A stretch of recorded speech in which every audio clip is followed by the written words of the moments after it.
വിശദമായ വാർത്തയിലേക്ക്. ബിജെപി അനുകൂല പ്രസ്താവന നടത്തിയ ലീഗ് വനിതാ നേതാവ് ഖമറുന്നീസ അൻവറിനെതിരെ നടപടി. വനിതാ ലീഗ് അധ്യക്ഷ സ്ഥാനത്ത് നിന്ന് ഖമറുന്നീസയെ നീക്കി.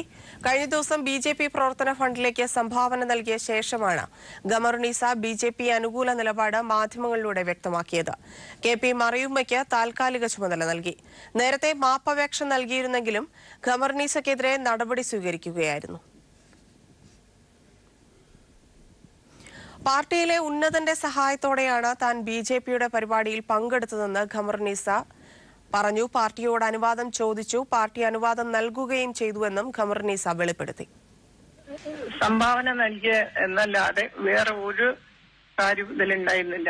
ബിജെപിന്റെ ഇവിടുത്തെ തിരൂർ താലൂക്കിന്റെ ആൾക്കാര് പ്രസിഡന്റ് സെക്രട്ടറി എന്നോട് വന്ന് ചോദിച്ചു, നിങ്ങൾ അതായത് സാമൂഹ്യ പ്രവർത്തക എന്ന നിലയിൽ നിങ്ങളുടെ കയ്യിൽ നിന്ന് ഞങ്ങൾക്ക് ആദ്യത്തെ സംഭാവന വേണം, ഞങ്ങൾ ആഗ്രഹിക്കുന്നു, അത് ഞങ്ങൾ ചെയ്യട്ടെ ചോദിച്ചപ്പോൾ ഞാൻ പറഞ്ഞു എത്രയാ സംഖ്യ ചോദിച്ചപ്പോൾ സംഖ്യന്റെ അല്ല പ്രശ്നം, നിങ്ങളെ കൈയോട് കിട്ടണം എന്നാണ് ഞങ്ങളുടെ ആഗ്രഹം.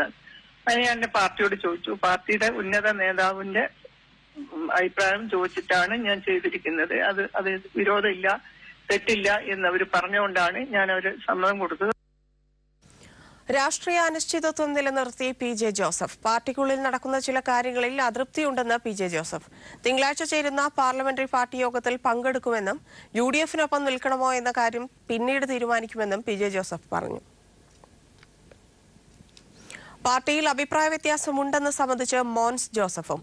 തിരുവനന്തപുരത്തെ യോഗത്തോടെ കാര്യങ്ങൾക്ക് വ്യക്തത വരുമെന്നും മോൻസ് ജോസഫ് പ്രതികരിച്ചു.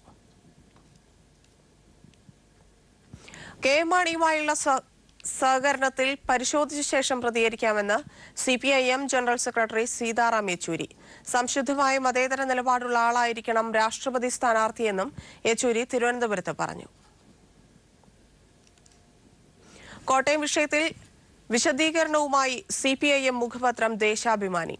കോട്ടയത്ത് CPIM സ്വീകരിച്ചത് UDF-നെയും BJP-യെയും പരാജയപ്പെടുത്തുക എന്ന തദ്ദേശ തെരഞ്ഞെടുപ്പിലെ LDF നിലപാടാണ്. കോൺഗ്രസ് തോറ്റതിൽ ആർക്കും വേവലാതി വേണ്ടെന്നും മുഖപ്രസംഗത്തിൽ പറയുന്നു.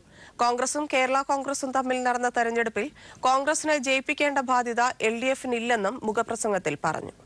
കോൺഗ്രസ് തോറ്റതിന് ഇത്ര വേവലാതിയോ എന്ന തലക്കെട്ടിലാണ് ദേശാഭിമാനി ഇന്നത്തെ മുഖപ്രസംഗം പ്രസിദ്ധീകരിച്ചിരിക്കുന്നത്. കോട്ടയം ജില്ലാ പഞ്ചായത്ത് തെരഞ്ഞെടുപ്പിൽ കോൺഗ്രസിനുണ്ടായ പരാജയം ആ പാർട്ടിയെയും UDF-നെയും വിഷമിപ്പിക്കുന്നതിൽ അത്ഭുതത്തിന് അവകാശമില്ല.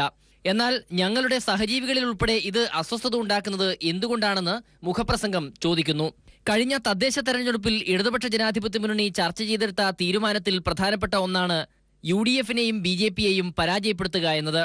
ഈ ലക്ഷ്യം മുൻനിർത്തി കോൺഗ്രസും BJP-യും ഒഴികെയുള്ള വ്യക്തികളെയും സഹകരിക്കാവുന്ന ഗ്രൂപ്പുകളിൽ നിന്നുള്ളവരെയും സ്ഥാനാർത്ഥികളാക്കാമെന്നും അന്ന് ഇടതുപക്ഷ ജനാധിപത്യ മുന്നണി തീരുമാനിച്ചിരുന്നു. അന്നത്തെ നിലപാടിലൂന്നിയ കാര്യം തന്നെയാണ് കോട്ടയത്ത് കണ്ടതെന്നും മുഖപ്രസംഗത്തിൽ വിശദീകരിക്കുന്നു. പ്രസിഡന്റ് രാജിവെച്ചതിനെ തുടർന്ന് നടന്ന തെരഞ്ഞെടുപ്പിൽ UDF ഒരു വശത്തും നേരത്തെ UDF-ന്റെ ഭാഗമായിരുന്ന കേരള കോൺഗ്രസ് M മറുവശത്തുമായി മത്സരിക്കാനിറങ്ങി. അവിടെ CPIM-നോ ഇടതുപക്ഷ ജനാധിപത്യ മുന്നണിക്കോ ഭൂരിപക്ഷമില്ല. ഈ സാഹചര്യത്തിൽ കോൺഗ്രസിനെ ജയിപ്പിക്കണോ എന്ന ചോദ്യം തന്നെയാണ് അവിടെ ഉയരുക. കോൺഗ്രസിനെ ജയിപ്പിക്കേണ്ട രാഷ്ട്രീയ ഉത്തരവാദിത്വം ഇടതുപക്ഷ ജനാധിപത്യ മുന്നണിക്ക് ഉണ്ടോ എന്ന ചോദ്യവും പ്രസക്തമാണെന്നും മുഖപ്രസംഗത്തിൽ പറയുന്നു. UDF-നെയും BJP-യെയും ദുർബലപ്പെടുത്തുകയെന്ന നിലപാടിലൂന്നിയ സമീപനമാണ് കോട്ടയത്തുണ്ടായത്. അതിനെതിരെയാണ് വിവിധ കേന്ദ്രങ്ങളിൽ നിന്ന് ആക്ഷേപമുയർന്നത്. ഇത് ഇടതുപക്ഷ ജനാധിപത്യ മുന്നണിയെ ശക്തിപ്പെടുത്തുകയെന്ന ലക്ഷ്യത്തിൽ ഊന്നിയുള്ളതാണെന്ന് കരുതാൻ ഉള്ള മൗഢ്യം ആർക്കും ഉണ്ടാകില്ലെന്നും പത്രം പറയുന്നു. കോട്ടയം മറയാക്കി CPIM-നെതിരെ ഉയർത്തുന്ന ആക്ഷേപങ്ങൾ കോൺഗ്രസിന് ജയിക്കാനും കോൺഗ്രസിനെ ജയിപ്പിക്കാനുമുള്ള ശ്രമങ്ങൾ വിഫലമായതിന്റെ വികാരപ്രകടനങ്ങളായി മാത്രമേ കാണാനാകൂ എന്നും പത്രം ചൂണ്ടിക്കാട്ടുന്നു. News desk. വാർത്തകളിലേക്ക്. സെൻകുമാറിനെ സംസ്ഥാന പോലീസ് മേധാവിയായി നിയമിച്ചുകൊണ്ടുള്ള ഉത്തരവ് ഇന്ന് പുറത്തിറങ്ങും. സാങ്കേതിക നടപടികൾ പൂർത്തിയായാൽ ഇന്ന് തന്നെ ചുമതലയേൽക്കാനാണ് സെൻകുമാറിന്റെ തീരുമാനം.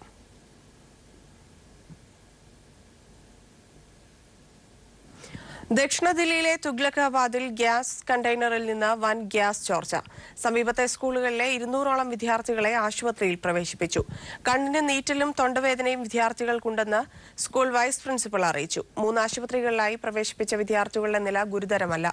ദില്ലി ഉപമുഖ്യമന്ത്രി മനീഷ് സിസോദിയ സംഭവസ്ഥലം സന്ദർശിച്ചു. ഗ്യാസ് ചോർച്ചയെക്കുറിച്ച് ദില്ലി സർക്കാർ അന്വേഷണം ആരംഭിച്ചു.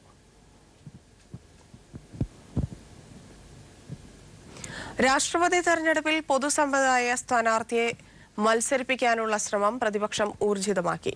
CPIM general secretary Sitaram Yechury Odisha മുഖ്യമന്ത്രിയും BJD നേതാവുമായ നവീൻ പട്നായിക്കുമായി ചർച്ച നടത്തി.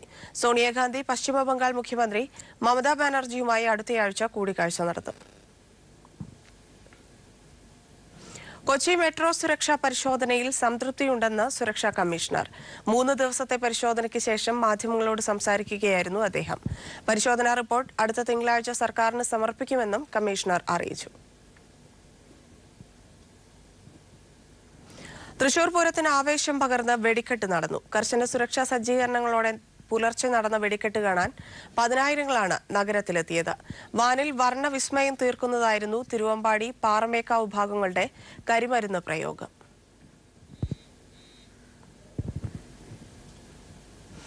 കടുത്ത വരൾച്ചയിൽ ക്ഷീരമേഖലയെ പിടിച്ചു നിർത്താൻ കാര്യക്ഷമമായ പദ്ധതികൾ ആവിഷ്കരിക്കുകയാണ് വയനാട്ടിലെ ചെറുകിട ക്ഷീര സംഘങ്ങൾ.